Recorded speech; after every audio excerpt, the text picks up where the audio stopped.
All right, so here we have civil rights legislation. Yes.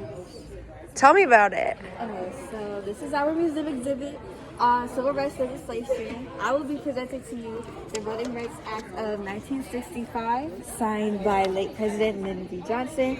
You can see him right here.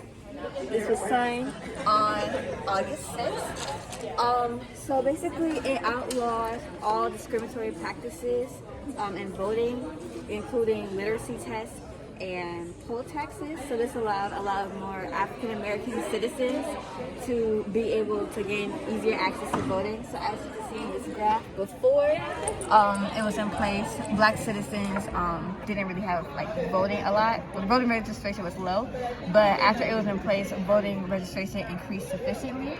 So this just showed the great impact that it had on the opinions being able to be placed in America.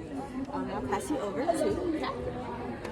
Hi. So this is the pen that President Lyndon B. Johnson used to sign the civil rights legislation of 1964 and 1965. It's an Esterbrook pen with an Esterbrook 2668 nib. And his pen had the words "The President dash the White House" on it, inscribed in white.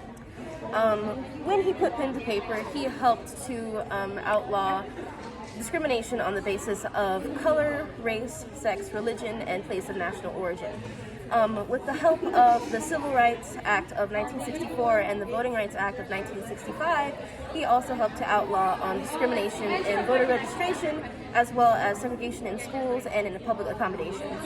The signing of these acts was a major milestone for the civil rights movement as a whole, because one of their biggest goals was to have legislation put in place on a federal level that outlawed discrimination. Nice. So this is him using that pen. Yes. All right, here it is again. We have lots of great angles on the pen. I love that. The pen is very important. This is the very same pen. All right, what are other artifacts? Hey, so I have a microphone that the media used to interview President B. Johnson on the signing of the Civil Rights Act. The media actually played a very influential role, as it was able to convince those who were, say, on the fence or didn't want to act on the movement. And so it was able to show to the whole country the many tragedies. If you look around, we have the freedom rides and the many riots. We see violence against people in this movement. And so the media was able to portray those and show to the world that this movement is a good movement to support, and these people are going through horrible things for what they believe in. So it brought more people together. Oh, so this is like that one there. Yeah. Another thing is that the nonviolent nature of the movement would not have been as influential without the partnership with many papers and interviewers, as the country would only be able to see the violent, nasty, and untrue stories such as the riots. And so that would sway the country's opinion without their support. And so by the media bringing everyone together, it strengthened the movement, and it led to the signing of the Civil and Voting Rights Act, and wouldn't have given us our rights that we have today.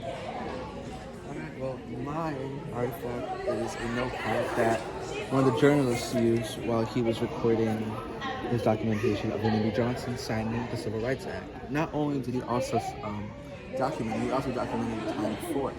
So, for example, a prime factor was President Kennedy. He actually proposed this bill in 1963, but he was assassinated, and Vice President Lyndon B. Johnson had to take over as president, and one of his first acts was to enforce the said act that President Kennedy said. With the help of MLK, they composed an act that actually many people approved of. The Senate, this is the House of Representatives, approved with a 289 to 126 difference. That's one side of Congress approving, while the Senate approved as well with a 73 to 27 difference. That's both Congress approving, and one key factor is that he actually signed it, and 75 other people signed it, along with Martin Luther King Jr. Martin Luther King Jr.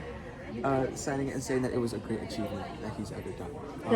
And it's pretty significant because thanks to him, it led to the Civil Rights Act and then to the Voting Rights Act. Right. This year is the result of the passing of the Voting Rights Act.